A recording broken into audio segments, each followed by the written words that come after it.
فَذَكِّرْ فَإِنَّ الذِّكْرَىٰ تَنفَعُ الْمُؤْمِنِينَ وَمَا خَلَقْتُ الْجِنَّ وَالْإِنسَ إِلَّا لِيَعْبُدُونِ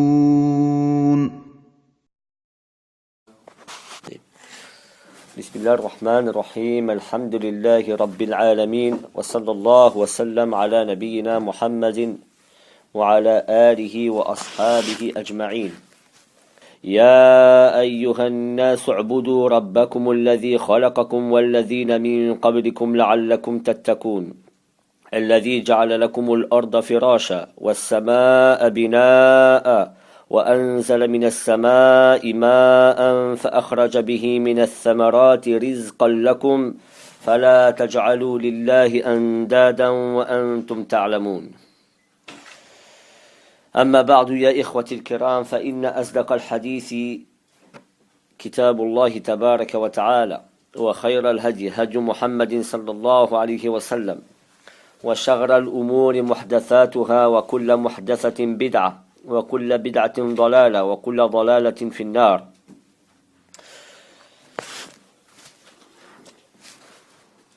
نشكر الله تبارك وتعالى على نعمة الإسلام وعلى نعمة السنة وعلى نعمة اتباع سلف هذه الأمة. نشكره تبارك وتعالى ونثني عليه إنه أهل لذلك لهذا الشكر والثناء. طيب ندخل في باب جديد لا يتعلق بما درسنا في الأيام الماضية. هذا الباب سماه المؤلف أصول منهاج النبوة. طيب. فقد رأينا بعض الأصول في بداية دروسنا نعم باختصار، والآن سنفصل في هذا الموضوع تفصيلا على ما سلك به المؤلف حفظه الله تبارك وتعالى. Donc nous entamons un nouveau chapitre qui est sur un tout autre sujet de ce que nous avions étudié les derniers jours ou les cours précédents.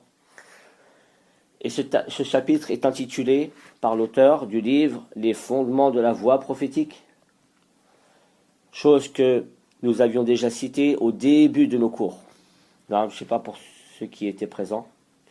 Nous avions cité certains fondements de la voie prophétique en résumé, sauf qu'ici, Inch'Allah, nous allons détailler. D'accord ?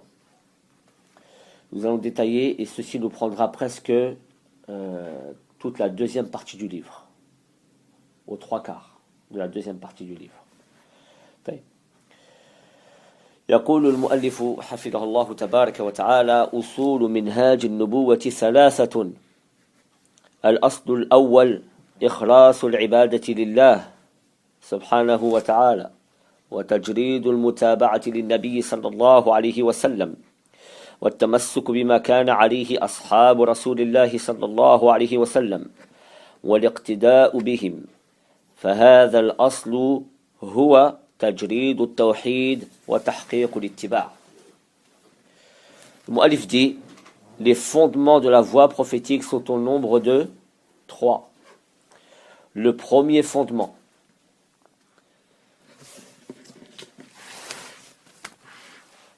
la sincérité envers Allah dans l'adoration. La sincérité envers Allah tabaraka wa ta'ala dans l'adoration. Et le suivi exclusif du prophète sallallahu alayhi wa sallam. L'attachement à ce sur quoi étaient les compagnons de l'envoyé d'Allah radiyallahu tabaraka wa ta'ala anhum et le suivi de leurs traces. Ce fondement se résume ainsi: l'unification dans le tawhid et la réalisation du suivi. Nous allons expliquer ce fondement aujourd'hui, Inch'Allah tabaraka wa ta'ala, en détail. Al-aslu al-thani لزوم الجماعة والسمع والطاعة في غير معصية. Le deuxième fondement, c'est l'attachement au groupe. Et maintenant, lorsque l'on dit groupe, vous savez de quoi on parle.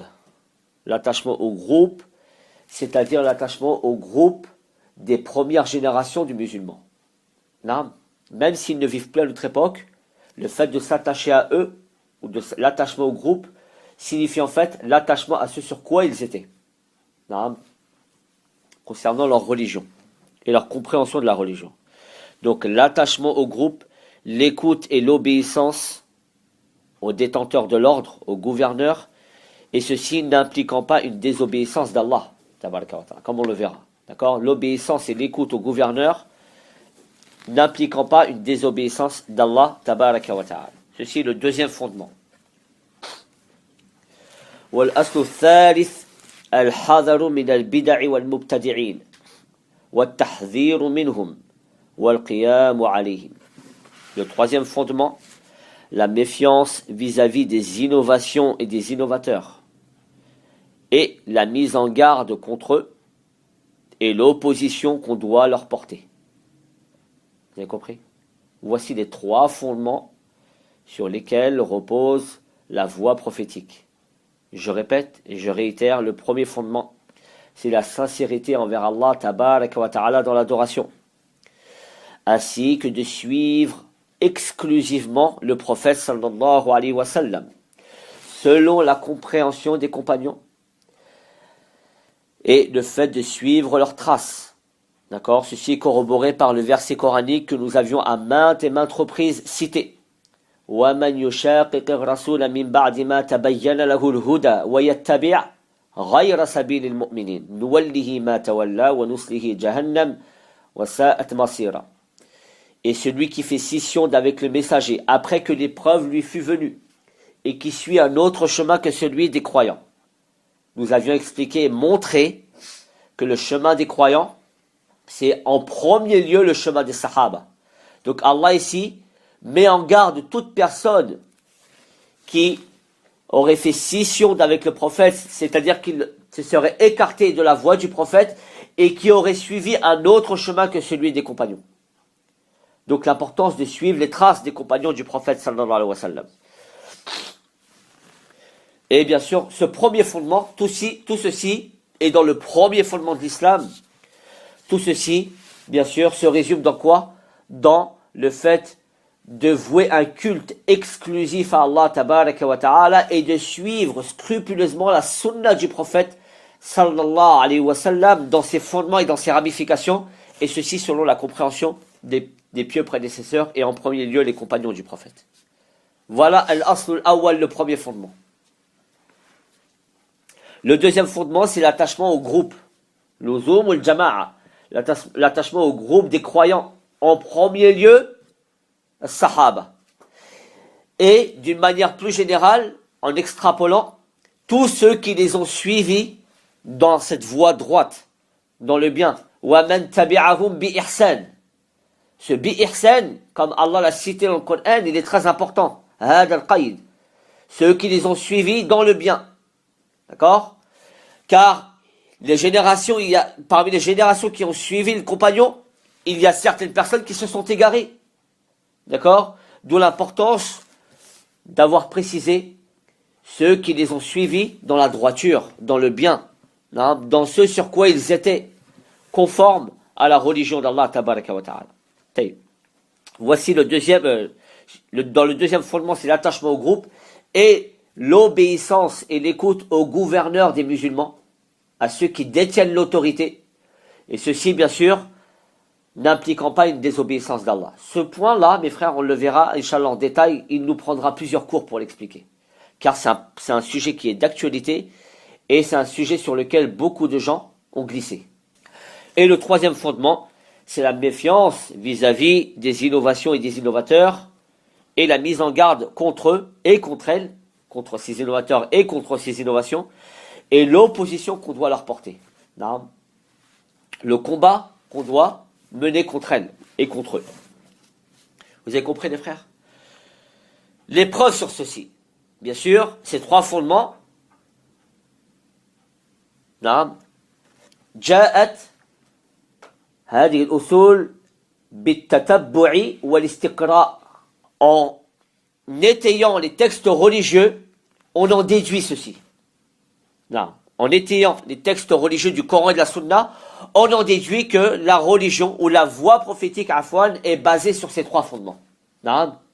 نستدل على هذه الأصول الثلاثة بالقرآن والسنة على باب الاستقراء والتتبع. نعم تتبعنا النصوص واستقرأناها. طيب. Donc la preuve de ceci mes frères. يقول المؤلف أول دليل يذكره حديث عرباد بن سارية. يقول عن العرباد بن سارية رضي الله عنه قال صلى بنا رسول الله صلى الله عليه وسلم ذات يوم ثم أقبل علينا فوعظنا موعظة بليغة ذرفت منها العيون ووجلت منها القلوب فقال قائل يا رسول الله كأن هذه موعظة مودع فماذا تعهد إلينا. D'après Arbad ibn Sariya, qui comme vous le savez tous est un des grands compagnons du prophète sallallahu alayhi wa sallam, a dit le prophète d'Allah ou l'envoyé d'Allah sallallahu alayhi wa sallam a dirigé un jour la prière pour nous, puis se retourna vers nous et nous exhorta d'une grande exhortation, à la suite de laquelle nos yeux versèrent des larmes et nos cœurs furent pris de peur ou d'effroi. Un homme dit ô envoyé d'Allah sallallahu alayhi wa sallam, elle est comparable à un sermon d'adieu. Cette exhortation que tu nous as faite, elle est comparable à un sermon d'adieu, comme si tu allais nous quitter d'ici peu ou sous peu. Que nous enjoins-tu? Que nous enjoins-tu? فماذا تعهد إلينا؟ فقال أوصيكم بتقوى الله والسمع والطاعة وإن عبدا حبشيا فإنه من يعش منكم بعدي فسيرى اختلافا كثيرا فعليكم بالسنة وسنة الخلفاء المهديين الراشدين تمسكوا بها وعضوا عليها بالنواجذ وإياكم ومحدثات الأمور فإن كل محدثة بدعة وكل بدعة ضلالة. هذا الحديث أخرجه أبو داود واللفظ له وأحمد في المسند والترمذي في سنن وابن ماجه في سنن وصححه الألباني في صحيح الجامع رحمة الله تبارك وتعالى عليهم أجمعين. Le prophète répondit à la suite de cette question, à la suite de la question du sahabi, que nous enjoins-tu? Le prophète répondit, je vous enjoins la piété envers Allah tabaraka wa ta'ala, l'écoute et l'obéissance au gouverneur, fût-il un esclave éthiopien. Car celui qui vivra parmi vous, après moi, verra de nombreuses divergences. Tenez-vous-en fermement à ma sunna, à ma voix, et à la sunna des califes bien guidés et sur la droiture. Mordez-y de toutes vos forces et prenez garde aux choses nouvelles, car toute chose nouvelle est une innovation et toute innovation est un égarement. C'est un hadith qui est authentique, qui a été rapporté par Abu Daoud, et d'ailleurs, ici les termes de ce hadith que je vous ai cité, ils sont de Abu Daoud, fi Sunani. Rapporté aussi par l'imam Ahmed dans son Musnad, l'imam al-Tirmidhi ou Ibn Majah, et c'est un hadith qui a été authentifié par Shaykhuna al-Albani, rahmatullahi tabaraka wa ta'ala alayhim. Qu'Allah leur fasse miséricorde.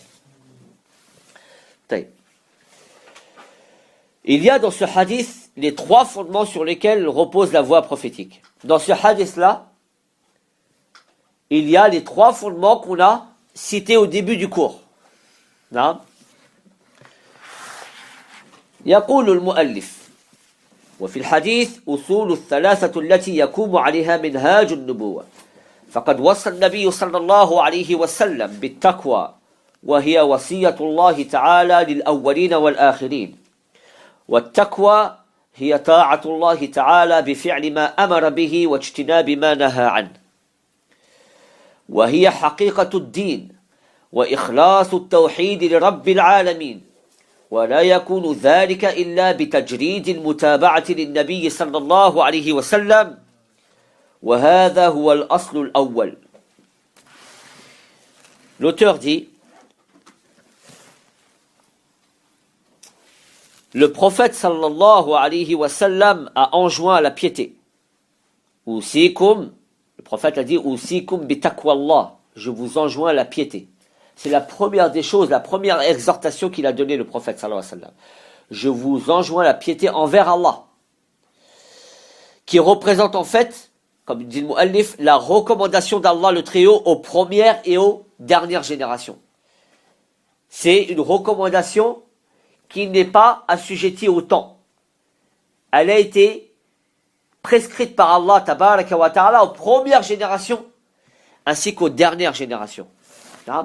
Comme le verset que j'ai cité au début de mon intervention, où Allah dit tabaraka wa ta'ala Ya ayyuhan nas u'budu rabbakum alladhi khalaqakum walladhina min qablikum la'allakum tattaqun.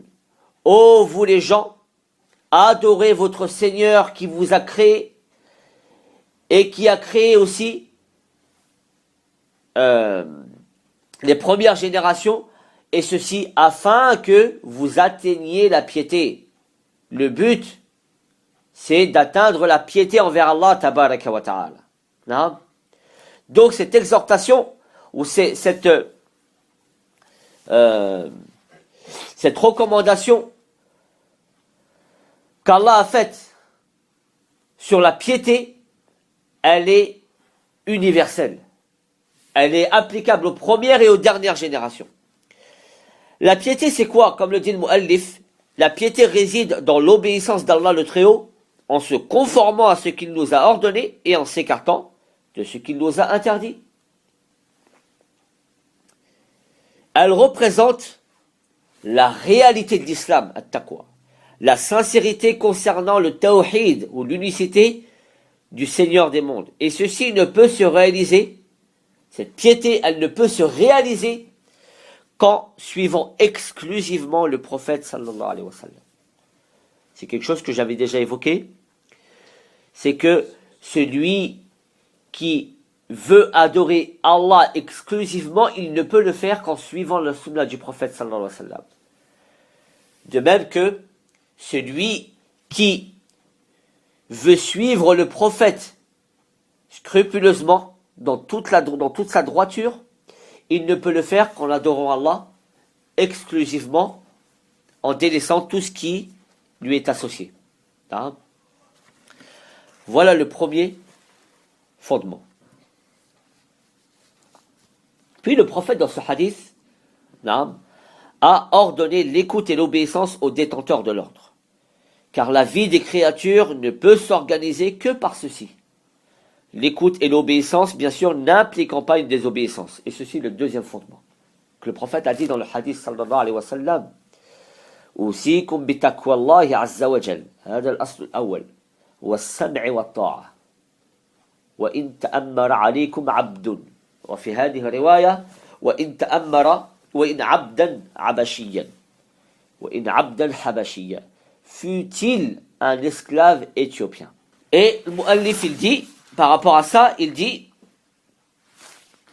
وأمر النبي صلى الله عليه وسلم بالسمع والطاعة لولاة الأمور ولا تنتظم أحوال الخلق إلا بذلك والسمع والطاعة في غير معصية الأصل الثاني.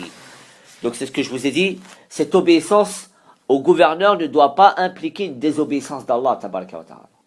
Ceci, mes frères, on le verra en détail, Inch'Allah, car il y a des textes nombreux dessus qui nous enjoignent, qui nous ordonnent l'obéissance et l'écoute au gouverneur musulman, sauf si ceci implique une désobéissance d'Allah tabaraka wa ta'ala. Dans ce cas-là, il n'y a ni écoute ni obéissance. Vous avez compris? Ceci est le deuxième fondement, on y reviendra en détail, Inch'Allah, dans des cours prochains. وقال المؤلف معلقا على هذا الحديث وحذر النبي صلى الله عليه وسلم من الإحداث في الدين والابتداع فيه وأمر بالتمسك بالسنة والعض عليها بالنواجذ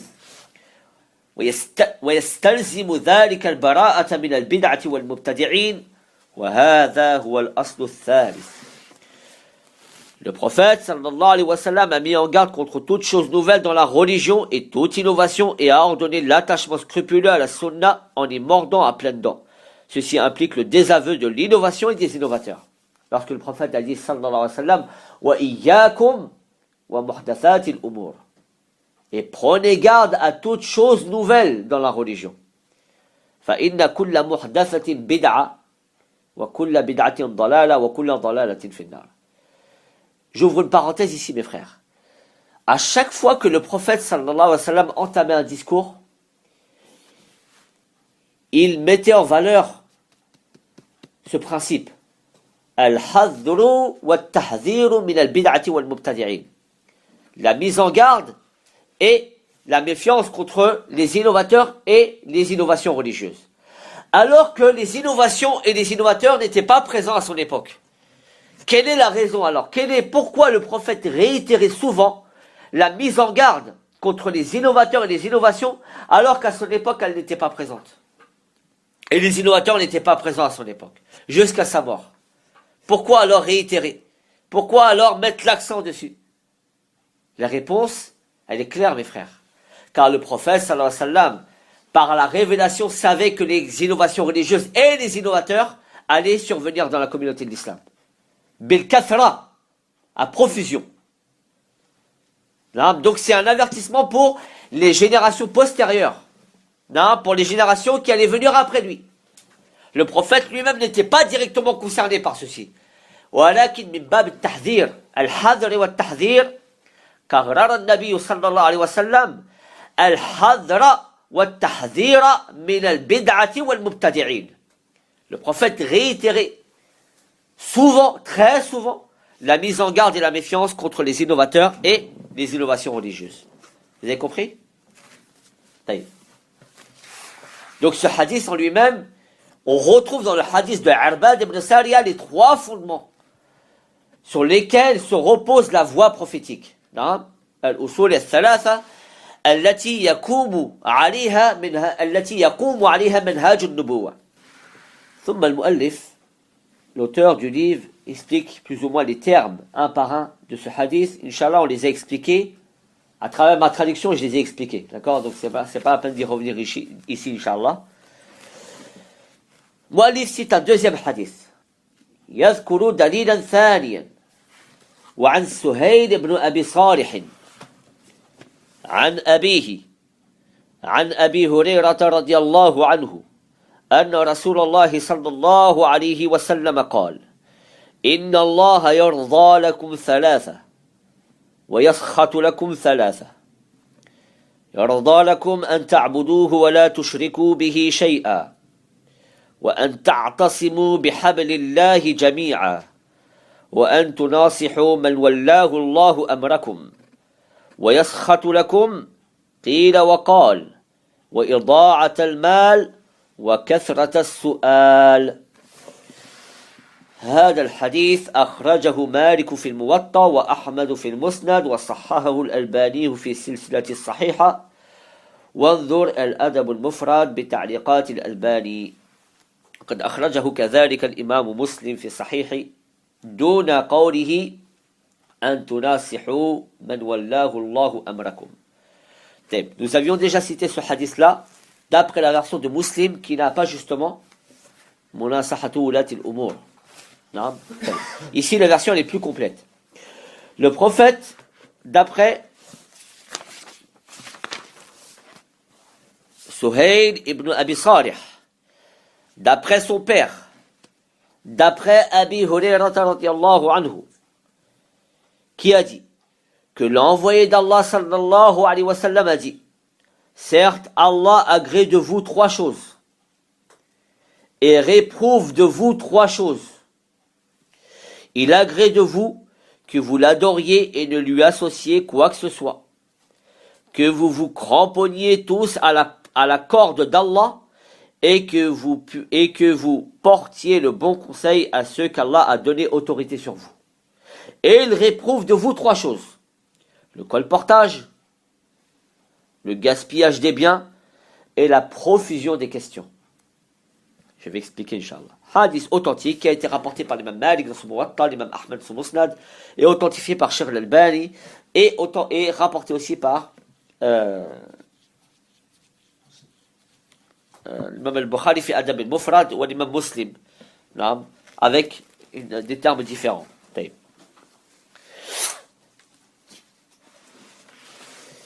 Ici, Allah agrée pour nous 3 choses et il réprouve de nous 3 choses.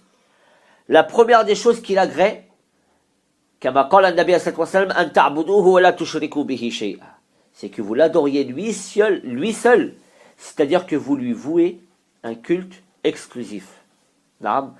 Sans lui donner d'associé tabaraka wa ta'ala, ni dans sa seigneurie, ni dans son adoration, ni au travers de ses noms et de ses attributs. Ça, c'est la première chose. Et que vous vous cramponniez à la corde d'Allah. كما قال الله تبارك وتعالى واعتصموا بحبل الله جميعا ولا تفرقوا. Allah dit dans le Coran, في سورة آل عمران, et cramponnez-vous à la corde d'Allah et ne vous divisez pas. Et cramponnez-vous tous à la corde d'Allah et ne vous divisez pas. Et nous avions vu que la corde d'Allah, comme l'ont expliqué les savants, c'est le Coran, c'est la Sunna, c'est la voie des compagnons. Toutes ces divergences d'explication, elles ne se contredisent pas en elles-mêmes, mais elles viennent se compléter. C'est ce qu'on appelle en arabe ikhtilaf ou tanawwu'. C'est des divergences de style. Non? Et ce ne sont pas des divergences de tafsir contradictoires qui viennent s'opposer. Non? Donc, si vous voyez un mufassir qui explique la corde d'Allah par le Coran, et un autre qui explique la corde d'Allah par la Sunna, et un autre qui explique la corde d'Allah par la voie des compagnons, ne vous étonnez pas. Mais il n'y a aucune contradiction dans tout ça, ça renvoie à la même chose, d'accord? Ce n'est juste que des divergences de style dans l'approche du verset coranique, d'accord? Ikhtilafu at-tanawwu', laysa ikhtilafu tadad. Donc, première chose, que vous adoriez Allah lui seul sans rien lui associer. Deuxième chose, que vous vous cramponniez à la corde d'Allah, l'uzumul jama'a, et que vous portiez le bon conseil à ceux qu'Allah a donné autorité sur vous. Munasahatu ulatil umur, c'est le bon conseil à porter aux gouverneurs, non pas les insulter comme font les gens de notre époque, mais plutôt leur porter le bon conseil. Et on verra, Inch'Allah, en quoi consiste le bon conseil à porter au gouverneur. D'accord? Ce n'est pas juste une parole. Ça implique beaucoup de choses derrière. Car comme on le verra, Inch'Allah, al-nasiha, ce n'est pas juste le conseil. C'est un terme qui est beaucoup plus vaste et qui regroupe beaucoup plus de sens. Voilà les 3 choses qu'Allah agrée de nous. Les 3 choses qu'Allah réprouve de nous. Le colportage, el-qil wa qal. Le fait de colporter des choses. Car ça implique forcément que tu vas être amené à mentir à un moment donné. Car le prophète a dit, alayhi salatu wassalam, dans le hadith الذي في الحديث الصحيح, قال النبي عليه الصلاة والسلام, كفى بالمرء كذبا أن يحدث بكل ما سمع. Il suffit à l'homme pour qu'il soit considéré comme un menteur qu'il rapporte tout ce qu'il entend.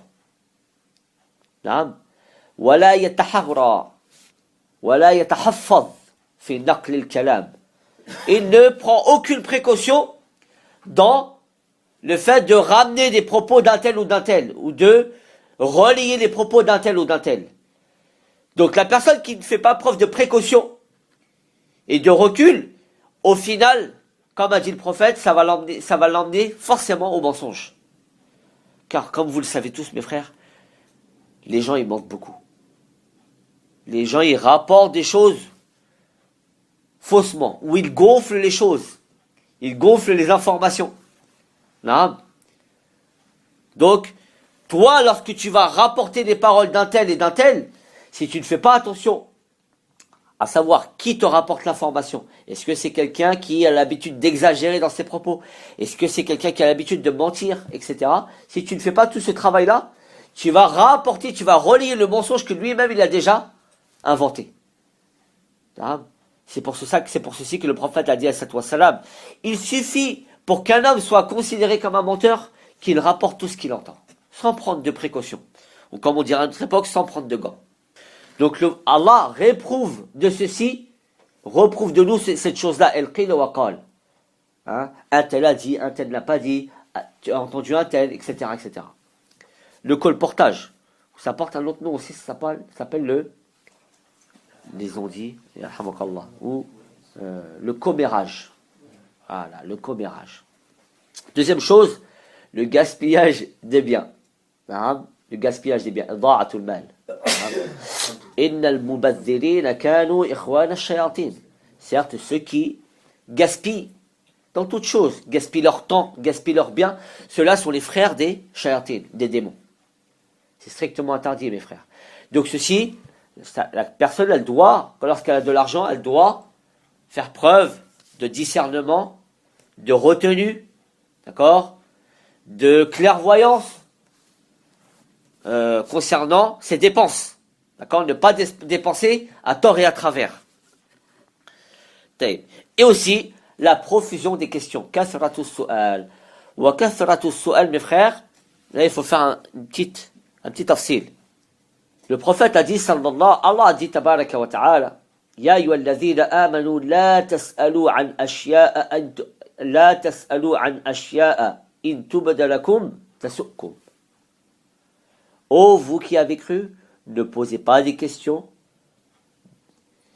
que si elles vous étaient révélées, ou alors si on y répondait, elles vous porteraient préjudice et elles vous affligeraient. Comme cet homme qui est venu voir le prophète sallallahu alayhi wa sallam, il lui a dit, mon père, qui est mon père? Le prophète ne lui a pas répondu. L'homme a réitéré la question, qui est mon père? Le prophète ne lui a pas répondu. La troisième fois, l'homme a réitéré la question, il a dit, qui est mon père? Le prophète a dit, ton père est un tel, et ton père et mon père sont en enfer. Au final, qu'est-ce qu'il a gagné cet homme? Qu'est-ce qu'il a gagné cet homme? Il a gagné le fait que il a su que son père c'était un tel, et il fait partie des gens du feu. Donc, peine et affliction. Voilà ce qu'il a gagné au final. L'interdiction des questions dans ceci. Ou alors l'interdiction des questions dans le fait de compliquer la religion. Ce qu'on appelle at-tanattu'. Car le prophète sallallahu alayhi wa sallam, dans le hadith qui a été rapporté par l'imam Muslim, d'après une version de Abdullah ibn Mas'ud radiyallahu anhu, قال النبي صلى الله عليه وسلم هلك المتنطعون هلك المتنطعون هلك المتنطعون ثلاث مرات والمتنطعون المتشدقون والمتقعرون والمتشددون. المتنطعون, le prophète a dit que périssent المتنطعون, il l'a répété 3 fois. المتنطعون, c'est qui? Ce sont justement ces personnes qui cherchent la difficulté là où il y a la facilité. Des personnes qui, avec la profusion de leurs questions, vont rendre leur religion difficile. Comme ce fut le cas des Juifs. Rappelez-vous l'histoire d'Al-Baqarah. Inna Allah ya'murukum an tazbahu baqaratan. Qala atattakhidhuna huzu'a. قال أعوذ بالله أن أكون من الجاهلين. Donc Allah, Moussa a dit à son peuple, Allah vous ordonne d'égorger une vache, bakaratan. Aïe bakaratin, n'importe laquelle. Prenez n'importe laquelle et égorgez-la. Alors ils ont dit quoi? Ala wajhi at-tanattu' wa at-ta'ammuq. Qalu, nous prends-tu? Te moques-tu de nous? Et Moussa a dit, qu'Allah me préserve d'être parmi les ignorants. Ou al-jahilun aussi, ça veut dire aussi ici, parmi les pécheurs. Alors, ils ont demandé à Moussa, décris-nous cette vache, quelle est sa couleur, etc., etc., etc., jusqu'à ce qu'ils ont eu du mal à la trouver. Pourquoi? Parce qu'à chaque question qu'ils posaient, Allah leur restreignait le champ du choix. Non. Donc, au final, ils ont gagné quoi? Complications, fatigue, etc., etc. Alors qu'il leur était tout simplement, demandé de prendre n'importe quelle vache. وكذلك قال النبي صلى الله عليه وسلم في الحديث الذي رواه الإمام مسلم وغيره من حديث أبي هريرة رضي الله عنه قال ما نهيتكم عنه فاجتنبوه وما أمرتكم به فأتوا منه ما استطعتم. ce que je vous ai interdit, évitez-le. Écartez-vous-en. Et ce que je vous ai ordonné, appliquez-le selon votre capacité. فإنما هلك الذين من قبلكم كثرة مسائلهم واختلافهم على أنبيائهم. Car certes, ceux qui ont péri ou ceux qui a causé la perte de ceux qui vous ont précédés, c'est quoi? La profusion de leurs questions, hein, et leur divergence quant à leurs prophètes respectifs. Hein? À force de poser des questions, là où la réponse n'est pas nécessaire, ou là où on n'a pas besoin de réponse sur ce principe-là, ou sur cette chose-là, ceci amène à quoi? À la perdition. Il en est de même aussi l'interdiction des questions dans un but de se moquer. À la bab al-istihza. كما يفعل ذلك المنافقون والكفار إلى آخره. Fait de se moquer. Tu poses des questions à leur jeu, mais pour se moquer. Pas pour rechercher la science, pas pour te guider, mais juste pour te moquer. Ou pour faire perdre le temps de la personne à qui tu poses la question. Donc c'est en ceci que كثرة السؤال ou كثرة الأسئلة مذمومة في شرع الله تبارك وتعالى. Le fait de poser beaucoup de questions dans ces choses-là est répréhensible dans la religion. Amma poser des questions dans un but à la wajh al-ihtida, dans un but de se guider, d'essayer de comprendre sa religion, bien sûr ceci est louable, bien au contraire. Quoique là aussi, ça mérite aussi des repères bien définis. Ce n'est pas comme ça dans l'absolu.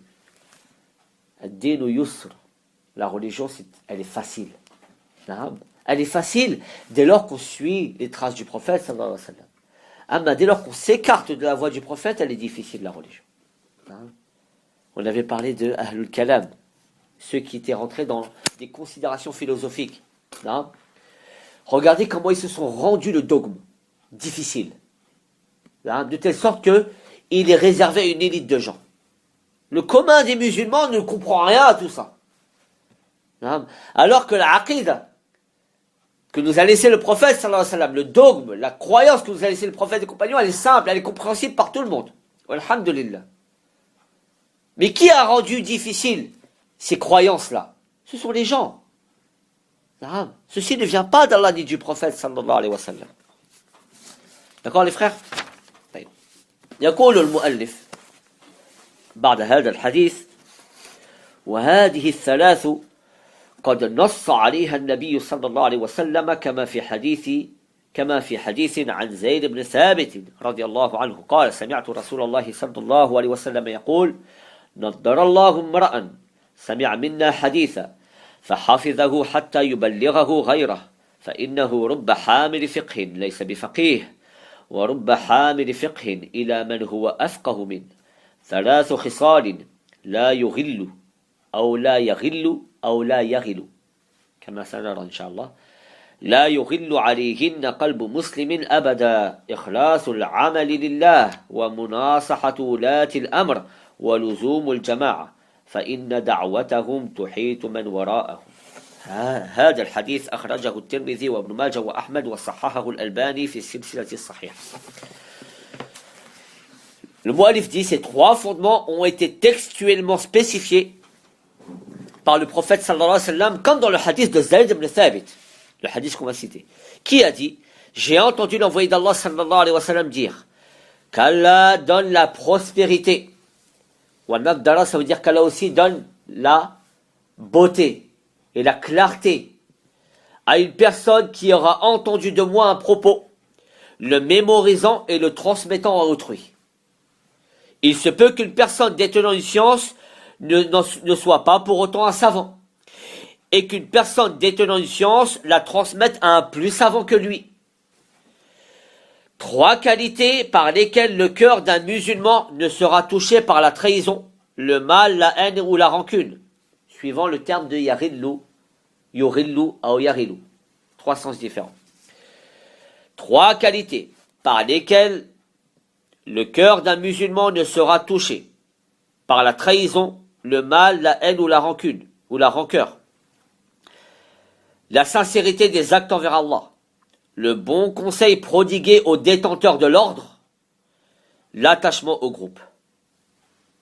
Hein? Certes, leur appel ou leur invocation, on peut l'expliquer des deux termes, à l'islam, cernent de toutes parts, les cernent de toutes parts et protègent ceux après eux, c'est-à-dire ceux qui se conforment à ce sur quoi étaient les premières générations. Je vais expliquer, Inch'Allah. يقول المؤلف هذه الخصال الثلاث قد جمعت ما يقوم به دين الناس ودنياهم. Il dit ces trois caractéristiques réunissent ce par quoi tient la vie et la religion des gens. يقول شيخ الإسلام محمد بن عبد الوهاب رحمه الله تبارك وتعالى لم يقع خلل في دين الناس ودنياهم إلا بسبب الإخلال بهذه الثلاث أو بعضها. Il dit, Cheikh Mohammed ibn Abdel Wahhab, les problèmes dans la religion des gens et dans leur vie de tous les jours, quotidienne, dans leur vie quotidienne, ne surviennent que dans la mesure des transgressions de ces trois caractéristiques ou l'une d'entre elles. Hein? Je répète, les problèmes dans la religion des gens et dans leur vie quotidienne ne surviennent que dans la mesure des transgressions vis-à-vis de ces trois caractéristiques ou de l'une d'entre elles. Là, si une personne fait défaut, là, ou transgresse une de ces trois caractéristiques ou les trois, alors la conséquence de ceci, c'est que il surviendra dans sa religion et dans sa vie, fi dinihi wa dunyahu, al-khalal, c'est-à-dire les problèmes et les troubles. Ibn al-Athir, رحمه الله تبارك وتعالى يقول يغل هو من الإغلال والإغلال الخيانة في كل شيء. Ibn al-Athir il dit يغل, le prophète a dit alayhi wa sallam, et je reprends les termes du hadith. Le prophète a dit sallallahu alayhi wa sallam, trois qualités par lesquelles le cœur d'un musulman ne sera touché par la trahison, le mal ou la rancœur ou la rancune. Vous voyez que je l'ai traduit par trois termes différents. En fait, ces trois termes différents, c'est suivant comment le hadith a été rapporté. Car on a trois termes différents qui ont été rapportés de trois façons différentes et toutes ces voix-là, elles sont authentifiées. Le premier, c'est yughillu. Ibn al-Athir dit yughillu min al-ighlal wa huwa al-khiyana. C'est la trahison. Donc, le cœur du musulman qui s'applique, le musulman qui s'applique à ces trois choses-là, son cœur ne sera pas touché par la trahison, c'est-à-dire que son cœur ne trahira pas autrui, ou son prochain. Ça, c'est yughillu. Ou yaghillu, bi fath al-ya. Ça, c'est al-haqdu, la haine ou la rancœur, ou al-bard, ou al-bord. Al-haqdu ou al-bord. Donc, le cœur du musulman ne sera pas touché par la rancœur et la haine envers son prochain. Donc ici, qu'est-ce qui nous évoque le hadith du prophète sallallahu alayhi wa sallam? Il dit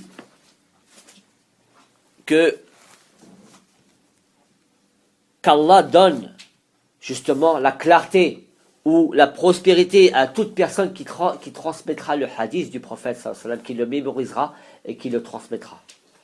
Et regardez ici, ce qui est très intéressant à noter dans ce hadith, et c'est une preuve sur laquelle s'appuient les savants pour dire que les gens du hadith ne sont pas seulement ceux qui le mémorisent et qui le narrent, mais ce sont aussi ceux qui le comprennent et qui l'appliquent. Et la preuve de ceci, c'est ce hadith-là. Regardez ce que dit le prophète sallallahu alayhi wa sallam. Qu'Allah donne la prospérité à une personne qui aura entendu de moi un propos, le mémorisant et le transmettant à autrui. Il se peut qu'une personne détenant une science n'en soit pas pour autant un savant. Donc ce n'est pas toute personne qui narre le hadith du prophète qui est un savant, qui connaît forcément le sens de ce hadith. Là. Donc ici, la doua du prophète en faveur de ces personnes-là, c'est pour celui qui aura transmis, mais qui aura aussi compris. Et le savant, il se détermine en ceci.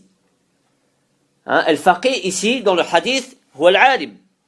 C'est celui qui aura mémorisé, narré, mémorisé et compris le hadith. Car le prophète a dit, ce n'est pas toute personne qui transmet le hadith qui est forcément un savant. فَرُبَّ حَامِلِ فِقْهٍ لَيْسَ بِفَقِيهٍ. Et ici, et une personne détenant une science, il se peut qu'il la transmette à quelqu'un qui est plus savant qu'elle. Vous avez compris? Donc ça nous prouve, comme l'ont dit les savants, Ibn Rajab et autres, ils ont dit que ce hadith nous prouve clairement que le savant, ce n'est pas celui qui transmet et qui narre le hadith, mais c'est celui qui l'a compris. Qui a ce qu'on appelle les ilm riwaya wa diraya, qui a la science de la narration et la science du sens du hadith du prophète sallallahu alayhi wa sallam. Et on avait rapporté la parole de Cheikh l'Islam sur ceci. يقول المؤلف بعد ذلك celui qui désire بالعربي من كان يريد أن يكون منتميا إلى منهاج النبوة انتماء صحيحا فلا بد أن يحقق هذه الأصول. Celui qui désire s'apparenter ou s'affilier à la voie prophétique d'une affiliation valide et authentique se doit de respecter ces trois, ou de réaliser ces trois caractéristiques. Là, quelles sont-elles? العبودية لله تبارك وتعالى بتجريد التوحيد وتجريد المتابعة للنبي صلى الله عليه وسلم. ثانيا لزوم الجماعة l'attachement au groupe. ثالثا الحذر والتحذير من البدعة والمبتدعة, la mise en garde et la méfiance contre l'innovation et les innovateurs. ثم يقول المؤلف ومن أخل بها أو ببعضها لا يصح أن يكون منتسبا إلى منهاج النبوة ولا إلى منهاج السلف ولا يصح أن يقال هو سلفي. وكيف يكون سلفيا وقد أخل بهذه الأصول التي لا بد أن تتوفر في الرجل حتى يكون منتميا انتماء صحيحا وحتى يكون قائما على المحجة البيضاء التي ليلها كنهارها لا يزيغ عنها إلا هالك. Celui qui fait défaut sur elle, sur ces trois caractéristiques, ou ces trois fondements si vous voulez, ou une d'entre elles, verra son affiliation à la voie prophétique et à la voie des salafs non valides. De même, on ne dira pas de lui qu'il est salafi. Car je vous rappelle mes frères, pour qu'une personne, on dise d'elle qu'elle est sortie de la salafia, il faut qu'elle ait fait défaut sur un des fondements de la voie des salafs. Non. Comme ces trois fondements-là. Une personne, par exemple, qui adore Allah lui seul sans rien lui associer, qui suit le prophète sallallahu alayhi wa sallam, qui s'accroche au groupe des croyants, voilà, qui ne met pas en garde contre les gens de l'innovation religieuse, ou contre l'innovation religieuse, celui-là n'est pas un salafi. Ou alors celui qui met en garde contre l'innovation religieuse, qui adore Allah correctement sans lui associer quoi que ce soit dans son adoration, qui suit le prophète, ou qui s'efforce de le faire, voilà, qui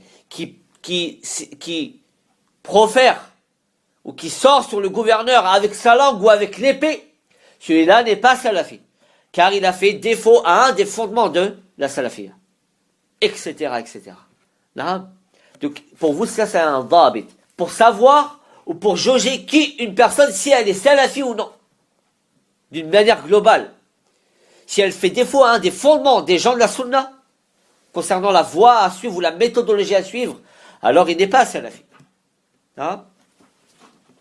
C'est ce que dit ici Cheikh Raslan, hafidahullah tabaraka wa ta'ala. Celui qui fait défaut sur elle ou l'une d'entre elles verra son affiliation à la voie prophétique et à la voie des salafs non valide. De même, on ne dira pas de lui qu'il est salafi.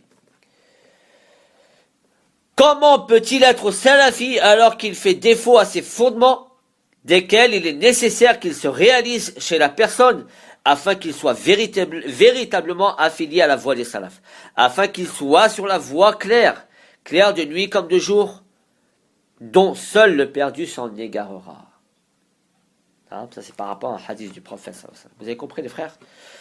كثير من الناس تنبهوا يا أخوتي الكرام كثير من الناس يدعو إلى إخلاص التوحيد لله وتجريد المتابعة لرسول الله صلى الله عليه وسلم، ولكنه لا يلتفت إلى مسألة لزوم الجماعة ولا يلتفت إلى السمع والطاعة في غير معصية. Beaucoup de gens appellent à l'adoration exclusive à Allah et au suivi exclusif au prophète sallallahu alayhi wa sallam. Mais ils n'attachent pas d'importance au problème de l'attachement ou à la problématique ou au principe de l'attachement au groupe, ni à l'écoute et à l'obéissance des gouverneurs, n'impliquant pas une désobéissance d'Allah.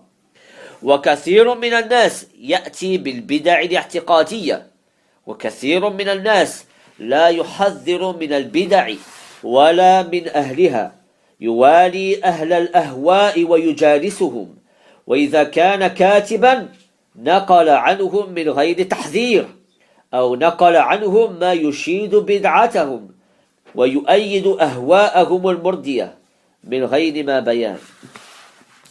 Beaucoup de gens viennent avec des innovations dogmatiques.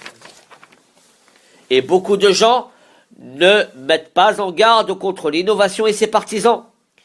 Ils s'allient avec des gens de la passion et s'assoient avec eux. Et si il est écrivain, il relaie leurs propos sans mise en garde, ou bien relaie ce qui conforte leurs innovations et appuie leurs passions destructrices, sans éclaircissement de sa part. Ça, c'est quelque chose qui est courant, mes frères. Wallah, mes frères, ce sont des sujets d'actualité. Ce sont des sujets d'actualité, et je dirais même, ce sont des sujets qui nous touchent tout particulièrement, nous, en France. يقول المؤلف هذه أصول منهج السلف من لم يحققها تحقيقا فإنه لا يقال له إنه من أهل منهاج النبوة ولا يقال له هو على منهاج السلف الصالحين ولا يقال له هو من أهل السنة والجماعة. Voici les fondements de la voie des salafs. Celui qui ne les réalise pas correctement, on lui dira de lui qu'il fait partie des gens de la voie prophétique. Ou bien il est sur la voie des pieux prédécesseurs. Ou bien il fait partie des gens de la sunna et du groupe. لا بد أن يكون مخلصا عبادته لله تبارك وتعالى ولا يكون ذلك إلا بتمام المتابعة للنبي صلى الله عليه وسلم. Il est nécessaire qu'il voue un culte exclusif à Allah tabaraka wa ta'ala, et ceci ne peut se réaliser que par le strict suivi du prophète sallallahu alayhi wa sallam. ولا بد أن يلزم الجماعة وأن يأتي بالسمع والطاعة في غير معصية فإنه لا سمع ولا طاعة في معصية الله تبارك وتعالى. Il est nécessaire qu'il reste et s'attache au groupe, qu'il fasse preuve d'écoute et d'obéissance, n'impliquant pas une désobéissance au Seigneur, car il n'y a aucune écoute et obéissance au gouverneur dans la désobéissance d'Allah tabaraka wa ta'ala. ولا بد أن يحذر البدع والمبتدعين وأن يحذر من ذلك وينفر منه. Il lui est nécessaire de se méfier de l'innovation et des innovateurs et de mettre en garde et de repousser les gens de ceci, c'est-à-dire des innovations et des innovateurs. Voilà une introduction concernant ces trois fondements. Je vous ai pratiquement tout traduit, à quelques passages près, ce qu'a dit le mu'allif Mohammed Saad Raslan, hafidahullah tabaraka wa ta'ala.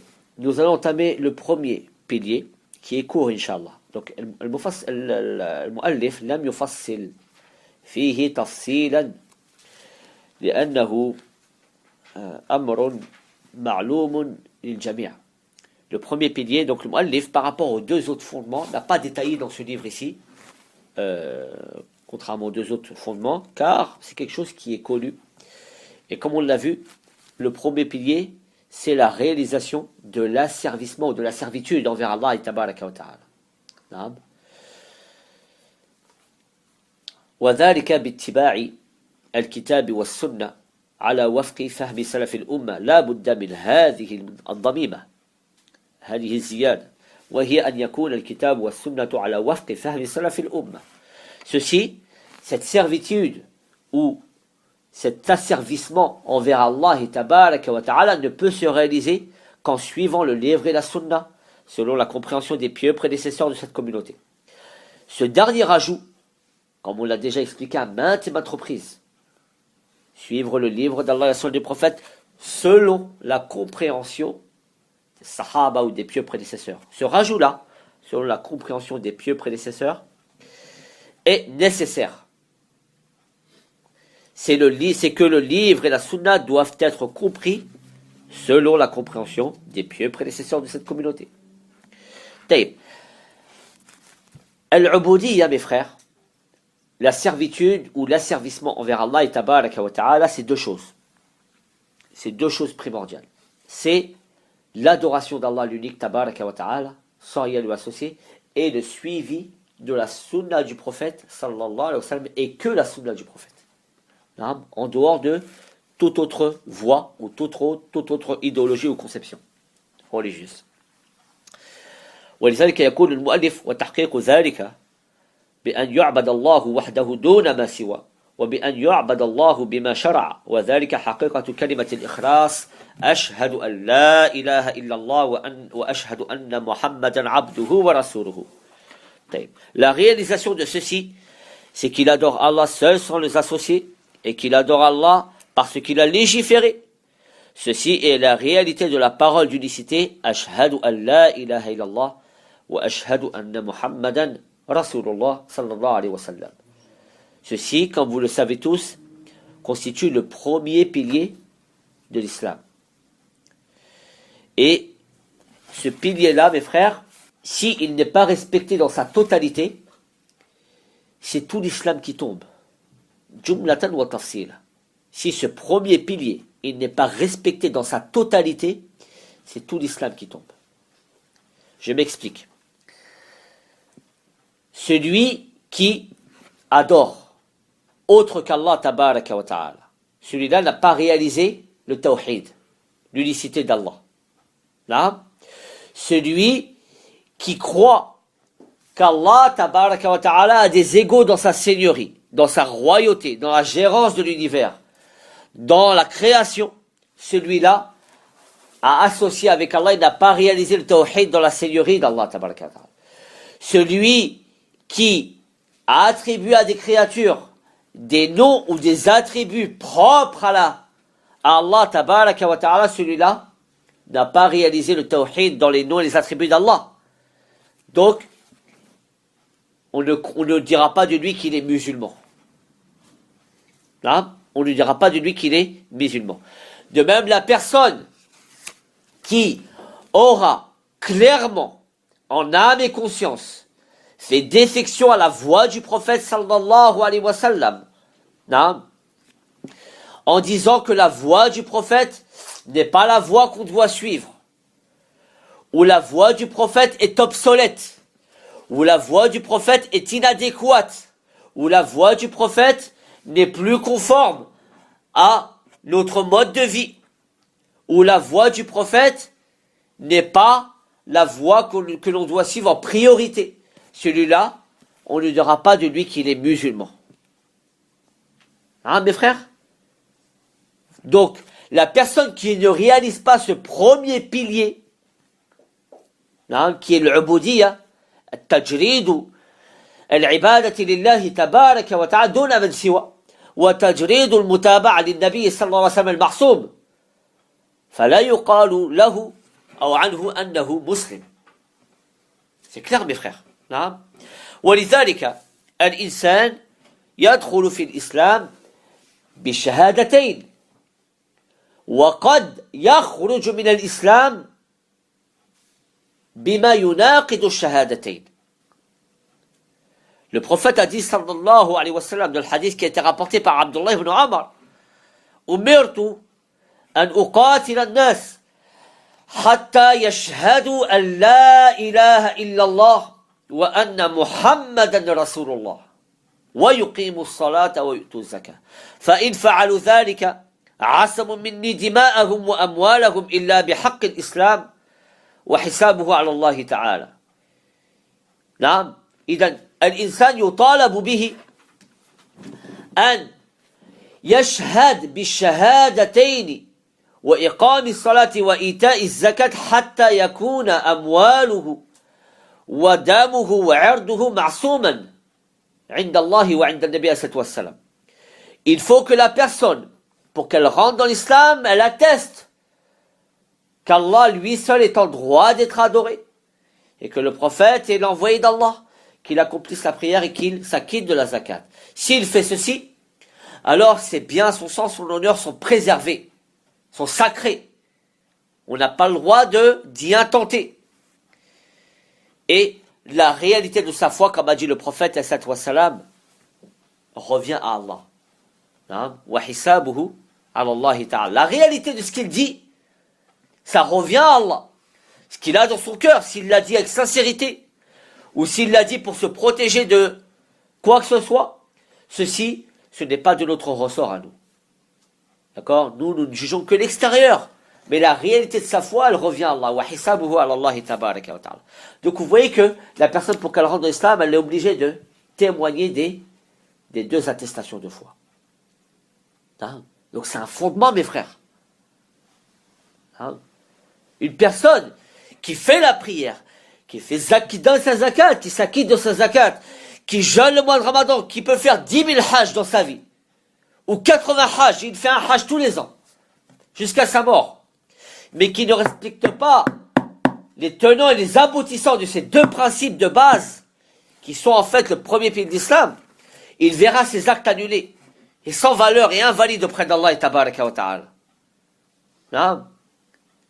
Allah dit tabaraka wa ta'ala, فَمَنْ كَانَ يَرْجُو لِقَاءَ رَبِّهِ فَلْيَعْمَلْ عَمَلًا صَالِحًا وَلَا يُشْرِكْ بِعِبَادَةِ رَبِّهِ أَحَدًا.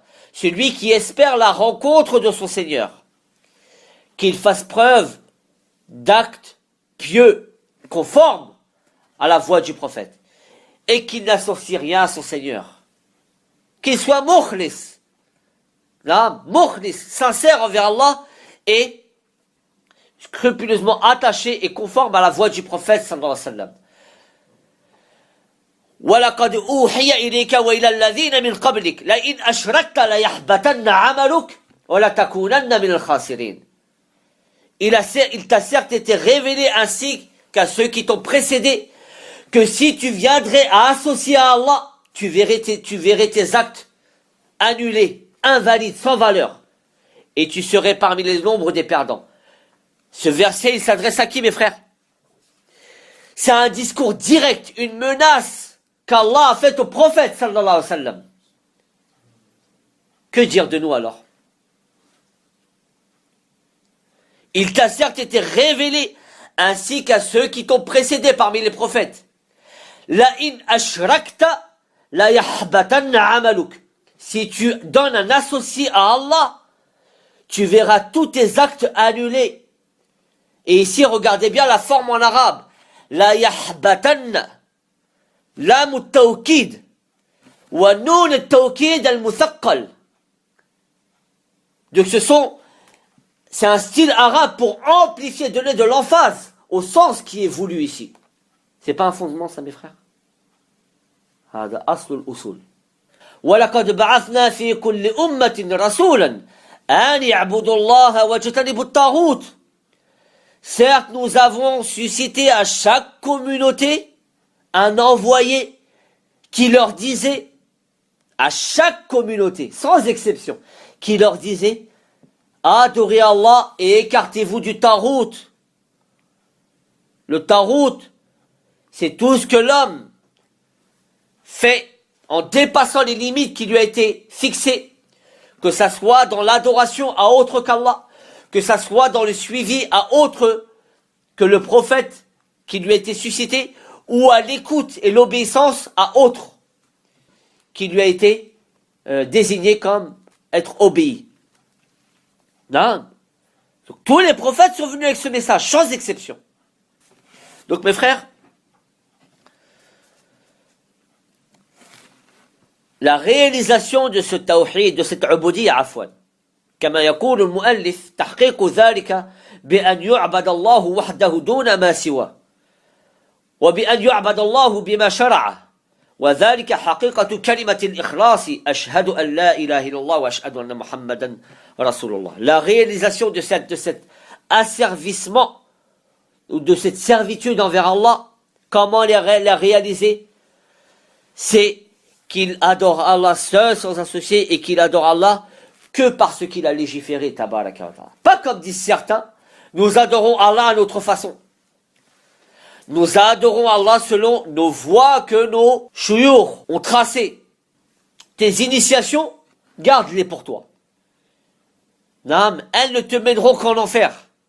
La seule voie qui est valide, c'est la voie qu'Allah a agréée. C'est celle que nous a montré le prophète sallallahu alayhi wa sallam. Comme جاء في الحديث الصحيح عن عبد الله بن مسعود رضي الله عنه قال خط لنا رسول الله صلى الله عليه وسلم خطا وخط خطوطا. Le prophète nous a tracé un trait droit, puis il a tracé des lignes de part et d'autre.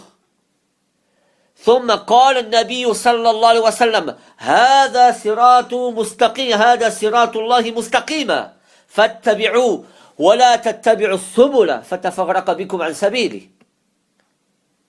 وعلى كل سبيل شيطان يدعو إليه. Le prophète a dit, voici, en désignant le trait tout droit dans sa rectitude, il a dit, voici la voie d'Allah, la voie droite dans toute sa rectitude. Suivez-la et ne suivez pas les chemins qui s'opposent ou qui divergent de cette voie droite. Puis le prophète a dit, sallallahu alayhi wa sallam, à chaque voie. Donc la voie droite, elle est unique. Les voies d'égarement, ils sont multiples. C'est pour ceci qu'Allah, dans le Coran, lorsqu'il parle de An-Nur wa Dhulumat, An-Nur, la lumière, vous ne la trouverez jamais sous une forme plurielle dans le Coran. Elle est sous une forme au singulier. Alors que les ténèbres, ils sont toujours sous une forme plurielle. Car la lumière, c'est la vérité. Et la vérité, elle est unique. Al-Haqqu la yata'addad. La vérité, elle ne se démultiplie pas. La vérité, elle est une. Elle forme un bloc unique. Amma les voies d'égarement, comme a dit le prophète, ou comme a dit Allah, de maintes et maintes reprises dans le Coran, elles sont multiples. هذا ما يقول المؤلف يقول فتحقيق العبودية يكون بتحقيق التوحيد للعزيز المجيد وتجريد المتابعة للمعصوم صلى الله عليه وسلم. هذا ما قلت لكم. ثم يذكر تعريف العبادة. تعريف العبادة ذكره الشيخ الإسلام ابن تيمية في غير موضع من كتبه. يقول العبادة اسم جامع لكل ما يحبه الله ويرضى من الأقوال والأفعال الظاهرة والباطنة. تعريف معروف ومشهور. Cheikh l'Islam dit concernant la définition de l'ibada. C'est quoi l'ibada? L'ibada, c'est un nom global impliquant tout ce qu'Allah aime et agrée comme paroles et actes, apparents ou cachés. Et ceci, pour vous donner des exemples, la récitation du Coran, c'est quelque chose qu'Allah aime et agrée. Ça fait partie des paroles, c'est une ibada. Dès lors que la personne cherche à se rapprocher d'Allah par elle.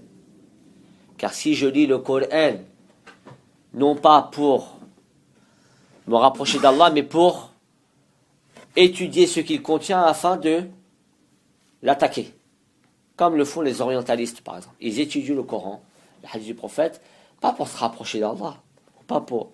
Ils le font justement dans un objectif bien précis, c'est pour combattre le livre d'Allah et la sunna du prophète. Donc bien sûr, la ibada, il faut avoir bien en tête que c'est dans un souci de se rapprocher d'Allah. De même, la prière, c'est un acte d'adoration, ça rentre dans la ibada, parce que c'est un acte que Allah aime et agrée. Ça, ce sont les paroles et les actes apparents. Des exemples. Parmi les paroles cachées, par exemple, la sincérité. La sincérité envers Allah, c'est quelque chose qui est caché. Est-ce que c'est un acte d'adoration? C'est un acte d'adoration. Allah, il aime les gens sincères. De même, des actes cachés, comme par exemple, tawakkul, la confiance qu'on porte en Allah, ou l'espoir qu'on a en Allah, ou la crainte qu'on éprouve envers Allah. Non. Toutes ces choses-là qui sont des actes du cœur, ce sont des actes cachés, mais qui relèvent de l'adoration d'Allah. D'accord? Donc tout, quand on parle d'adoration, tout ça, ça doit être adressé exclusivement à Allah. Si on adresse ne serait-ce qu'une seule de ces adorations à autre qu'Allah, on sort de l'islam. Ça, c'est concernant l'adoration. Le mu'allif, il cite quelque chose de très important. Écoutez bien. يقول والعبادة المأمور بها تتضمن معنى الذل ومعنى الحب فهي تتضمن غاية الذل لله تعالى بغاية المحبة له. Ça, c'est très important à comprendre, mes frères. Il dit, l'adoration obligatoire est celle qui implique l'humilité envers Allah, ou la soumission, et l'amour. C'est deux choses. Al-dhullu wa al-mahabba. Elle implique la pleine soumission et le plein amour envers Allah tabaraka wa ta'ala.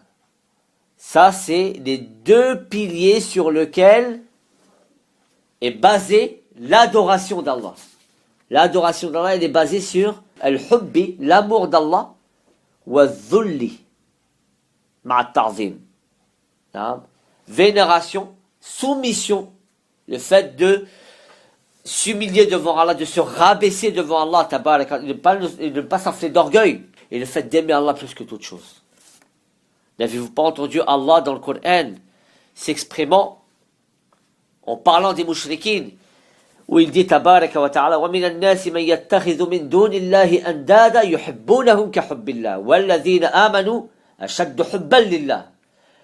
Allah il dit tabaraka wa ta'ala, il y a parmi des gens qui prennent et qui donnent des égaux à Allah et qui les aiment au même titre qu'Allah tabaraka wa ta'ala. Ils les aiment d'un amour équivalent ou même plus qu'Allah.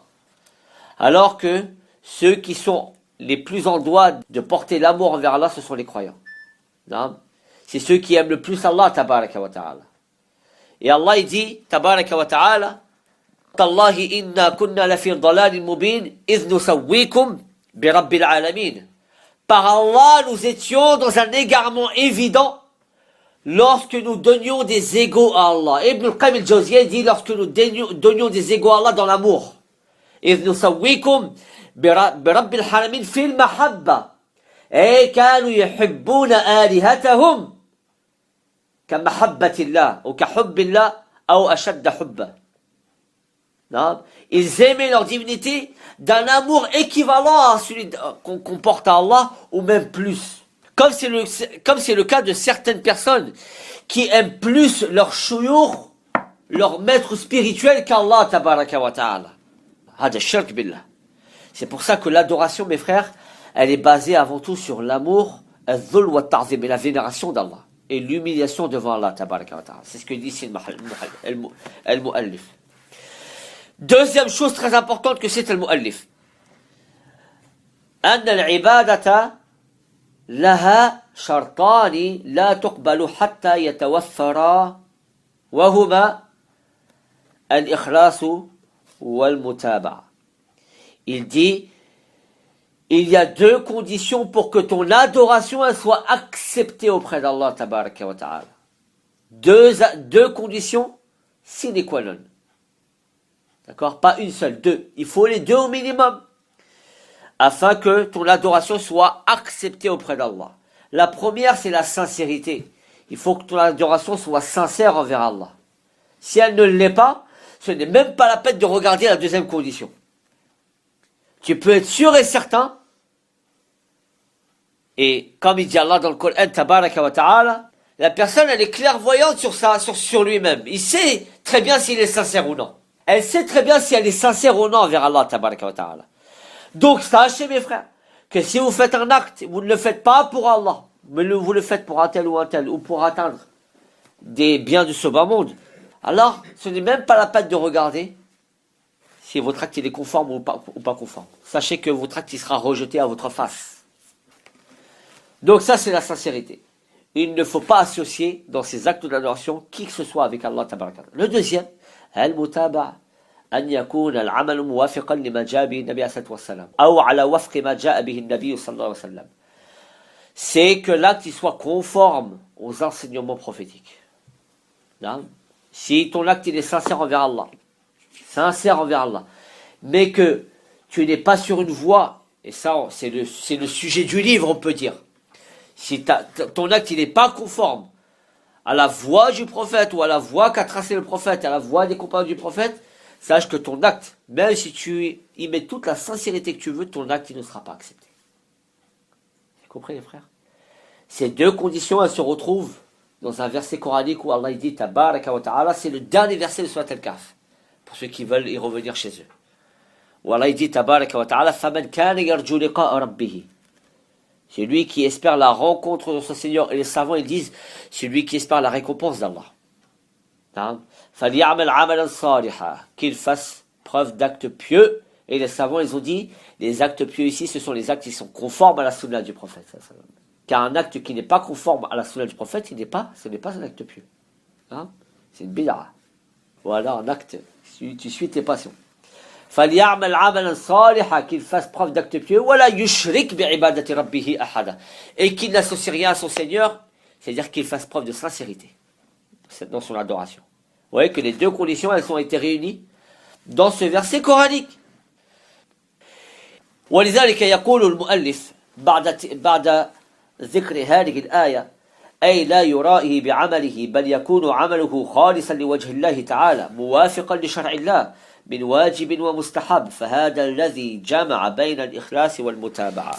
Il dit, c'est-à-dire qu'il ne fasse pas preuve d'ostentation dans ses actes, mais ses actes doivent être sincères pour la face d'Allah le Très-Haut et en conformité à la législation d'Allah, qu'il soit obligatoire recommandé. Celui-ci sera celui qui aura réuni entre la sincérité et la conformité. Non.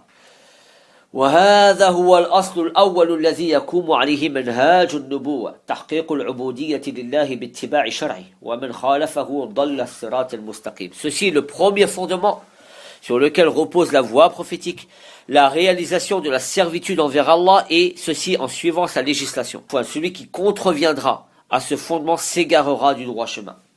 وعن أبي هريرة رضي الله عنه قال قال رسول الله صلى الله عليه وسلم إني قد تركت فيكم شيئين لن تضلوا بعدهما كتاب الله وسنتي ولن يتفرقا حتى يرد علي الحوض.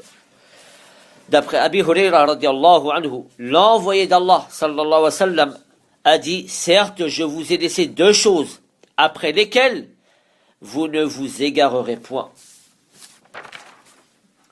Le livre d'Allah et ma sunna. Ils ne se sépareront, fussent-ils au bord du bassin. C'est-à-dire le livre et la sunna ne se sépareront jamais. Ila nihayati zaman, kama yaqulu Shaykh al-Najmi. Ila nihayati ad-dahr. Et le prophète a dit, jusqu'à ce qu'ils se rencontrent au bassin. C'est-à-dire ça, c'est même jusqu'à Yawm al-Qiyamah. Al-Kitab wa sunna. La yanfakku ahaduhuma anil akhar. Ils ne peuvent se dissocier l'un de l'autre. Et on avait cité ceci, mes frères. C'était une shubha, c'était une ambiguïté religieuse que certains avaient, ou ont même jusqu'à notre époque, qui disent on prend que du Coran et on ne prend pas de la sunna. Le prophète a dit, peu s'en faut qu'une personne assise sur son lit, ou accoudée sur son lit, duquel lui est rapporté un de mes hadiths, et qui disent, entre vous et nous, il y a le livre d'Allah. Et que le livre d'Allah. Ce que nous trouvons dans le livre d'Allah de licite, nous le rendons ou nous le déclarons comme tel. Et ce que nous trouvons dans le livre d'Allah d'illicite, nous le déclarons comme tel. Et on se suffit à ça. Et le prophète a dit, sallallahu alayhi wa sallam, certes, ce qu'a interdit le prophète est comparable à ce que interdit Allah, tabaraka wa ta'ala. Innama harrama Rasulullah mithlu ma harrama Allah. Donc, dans les lois religieuses, la parole d'Allah, la parole du prophète sont au même niveau. Donc, on ne fait pas la distinction entre les deux. Ils le vont de pair. Mais ces gens-là, ils disent non, on prend que du livre d'Allah et on fait abstraction de la sunna du prophète. Donc, le prophète a dit وَلَنْ يَتَفَرَّقَا حَتَّى يَرِدَ عَلِيَ الْحَوْض. Il dit ils ne peuvent se séparer, fussent-ils même au bord du bassin. Et c'est le jour où les gens se réuniront autour du bassin du prophète, sallallahu alayhi wa sallam, où des gens viendront, justement, ces gens-là, le prophète ne sait pas ce qu'ils ont fait après lui. Non. Et le prophète les invitera à boire à son bassin. Et ils seront repoussés. Et le prophète, il dira, mais pourquoi? Et Allah leur dira, tu ne sais pas ce qu'ils ont fait après toi. Et ce qu'ils ont innové dans la religion après toi. Et à partir de ce moment-là, dès que le prophète fut informé de ceci, il dira, Sohkan, Sohkan. C'est-à-dire, loin de moi, loin de moi. À ces gens-là. Liman baddal wa ghayyar. Pour ceux qui ont changé et altéré la religion d'Allah, tabaraka wa ta'ala. Sohkan, Sohkan, liman baddal, liman ghayyara wa baddal. Non. Ne pas prendre l'innovation religieuse à la légère. وأخيرا يقول المؤلف الهدى في الكتاب والسنة والاهتداء لمن تمسك بالكتاب والسنة والصحابة كانوا أعرف الخلق بالكتاب والسنة فمن تبع الكتاب والسنة على فهم سلف الصالح سلم وغنم ومن لم يتبع الكتاب والسنة على فهم سلف الصالح خاب وغرم. Il dit le mu'allif, la guidée est dans le livre d'Allah et la sunna du prophète. Et le cheminement dans la guidée ou la recherche de la guidée est réservé à celui qui s'accroche fermement au livre et à la sunna. Hein? Les compagnons étaient les plus connaisseurs du livre et de la sunna. Celui qui suit le livre et la sunna selon la compréhension des pieux prédécesseurs sera épargné et gagnera. Ranima littéralement, c'est-à-dire il prendra du butin. Il prendra sa part de récompense. Quant à celui qui ne suivra pas le livre et la sunna selon la compréhension des pieux prédécesseurs, perdra et s'endettera. Ou fera une mauvaise affaire. Gharim. C'est chaud mes frères.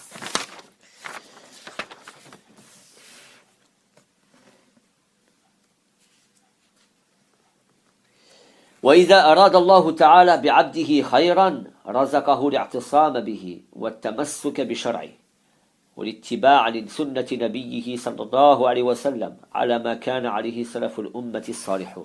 Lorsqu'Allah souhaite le bien pour son serviteur, il lui octroie son attachement à lui, attachement à Allah tabaraka wa ta'ala, بالتوكل والرجوع إليه والسؤال أن يدفع عنه الشر et le cramponnement à sa législation, ainsi que le suivi de la sunna de son prophète sallallahu alayhi wa sallam et ce sur quoi étaient les pieux prédécesseurs. Lorsque vous voyez une personne qui suit, qui s'accroche à Allah, qui suit la sunna du prophète, qui s'accroche au groupe, qui est sur la voie des salaf, sachez alors qu'Allah lui veut du bien, cette personne-là. Ce sont des signes qui, Inch'Allah, prouvent qu'il finira, Inch'Allah, dans de bonnes conditions. طيب frère, أكتفي بهذا القدر وأسأل الله تبارك وتعالى أن يبصرنا في أمور ديننا ودنيانا وأن يهدينا وأن يهدي بنا وجعلنا سببا لمن اهتدى. سبحانك اللهم وبحمدك أشهد أن لا إله إلا أنت أستغفرك وأتوب إليك. وقل رب زدني علما